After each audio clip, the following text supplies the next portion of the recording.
असम की राजनीति में एक पुराना जख्म फिर से हरा हो गया है। एआईयूडीएफ के चीफ बदरुद्दीन अजमल ने एक साक्षात्कार में कांग्रेस के दो बड़े नामों पर सीधा हमला बोल दिया है। उन्होंने पूर्व मुख्यमंत्री तरुण गोगोई और कांग्रेस के राष्ट्रीय नेता राहुल गांधी पर आरोप लगाया कि उन्होंने अपनी गलत रणनीति और आंतरिक कलह से भाजपा को सत्ता की थाली में परोस कर दे दी है। अजमल का कहना है कि कांग्रेस ने खुद को कमजोर किया, क्षेत्रीय सहयोग की जगह आंतरिक खींचतान को बढ़ावा दिया और नतीजा ये हुआ कि भाजपा असम में मजबूत होकर सत्ता में आई। उन्होंने ये भी कहा कि भाजपा उनके नाम का इस्तेमाल करके जानबूझकर ध्रुवीकरण का माहौल बनाती है, उन्हें एक खतरे के रूप में पेश करती है ताकि हिंदू वोट एकजुट हो सके। ये बयान असम विधानसभा चुनाव 2026 से पहले आया है, जब राज्य की राजनीति पहले से ही गर्म है। आज हम इसी बयान को विस्तार से समझेंगे और जानेंगे क्या अजमल सच्चाई बता रहे हैं या ये पुरानी राजनीतिक दुश्मनी और वर्तमान की मजबूरी का मिश्रण है। नमस्कार, मेरा नाम है शुभम गुप्ता और आप देखना शुरू कर चुके हैं वीके न्यूज़। बदरुद्दीन अजमल ने 2005 में एआईयूडीएफ यानी all India United democratic front की स्थापना की थी और हाल ही में उन्होंने कहा कि पार्टी की शुरुआत से ही कांग्रेस उन्हें एक चुनौती के रूप में देखती रही है। शुरू में कांग्रेस को अल्पसंख्यक वोटों की ज़रूरत थी, लेकिन बाद में उन्होंने एआईयूडीएफ को कमज़ोर करने की कोशिश की। फिर भी 2011 के विधानसभा चुनाव में एआईयूडीएफ राज्य की दूसरी सबसे बड़ी पार्टी बनकर उभरी। अजमल का मुख्य आरोप यह है कि कांग्रेस के अंदर तरुण गोगोई और अन्य नेताओं के बीच नेतृत्व को लेकर जो मतभेद थे वो भाजपा के उभार की सबसे बड़ी वजह बने। अगर कांग्रेस ने सही रणनीति अपनाई होती, क्षेत्रीय दलों के साथ समझौता किया होता, तो भाजपा इतनी आसानी से सत्ता नहीं हासिल कर पाती। उन्होंने कहा कि कांग्रेस ने सत्ता भाजपा को थाली में परोस कर दी थी। यह आरोप हल्का नहीं है। असम में 2016 में पहली बार भाजपा की सरकार बनी। उसके बाद 2021 में हेमंत बिस्वा शर्मा के नेतृत्व में पार्टी ने और मजबूती पाई। अजमल कह रहे हैं कि ये कांग्रेस की आंतरिक कमजोरी का नतीजा था। अब आप कल्पना कीजिए उस दौर की जब तरुण गोगोई असम के मुख्यमंत्री थे। कांग्रेस लंबे समय तक सत्ता में रही, लेकिन पार्टी के अंदर गुटबाजी, भ्रष्टाचार के आरोप और घुसपैठ जैसे मुद्दों पर सख्ती ना दिखा पाने की शिकायतें भी रहीं। अजमल का इशारा शायद उसी तरफ है। उन्होंने राहुल गांधी के फैसलों पर भी इस बदलाव के लिए जिम्मेदार उन्हें ठहराया, लेकिन यहाँ एक दिलचस्प मोड़ है। अजमल ने साफ कहा कि राष्ट्रीय स्तर पर वो राहुल गांधी के साथ हैं, लेकिन असम में कांग्रेस के साथ उनकी राहें अलग हैं। यानी राष्ट्रीय गठबंधन की बात अलग और राज्य की राजनीति अलग है। ये बयान कांग्रेस के लिए असुविधाजनक है, क्योंकि असम में कांग्रेस पहले से ही कमजोर स्थिति में है। हेमंता शर्मा की सरकार ने घुसपैठ, अतिक्रमण और एनआरसी जैसे मुद्दों पर सख्त रुख अपनाया है। अजमल का कहना है कि भाजपा उनके नाम का इस्तेमाल करके डर का माहौल बनाती है और हेमंता शर्मा इस डर को हथियार बनाते हैं। अजमल ने भाजपा की जीत के लिए एआईयूडीएफ को जिम्मेदार ठहराने से इनकार किया।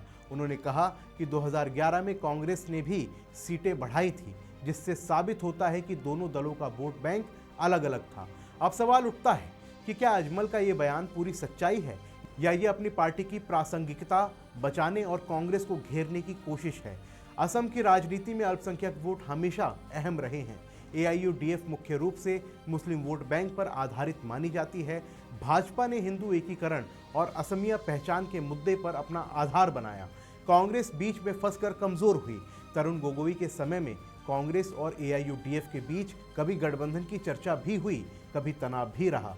पुराने बयानों में तरुण गोगोई ने खुद अजमल पर भाजपा से मिली भगत का आरोप लगाया था। आज अजमल उल्टा कांग्रेस पर आरोप लगा रहे हैं। यह आरोप प्रत्यारोप का राजनीति का चक्र है। हेमंत बिस्वा शर्मा असम में मजबूत नेता बनकर उभरे हैं। उन्होंने घुसपैठ रोकने, अतिक्रमित जमीन वापस लेने और विकास कार्यों पर जोर दिया है। अजमल उन्हें राजनीतिक खिलाड़ी बताते हैं जो डर का राजनीतिक फायदा उठाते हैं, लेकिन असम की जनता जानती है कि घुसपैठ, जमीन पर कब्जा और सांस्कृतिक पहचान की रक्षा जैसे मुद्दे कितने गहरे हैं।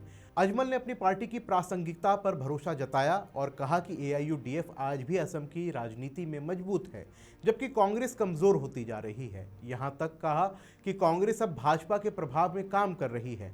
ये बयान असम कांग्रेस के लिए मुश्किल पैदा करता है।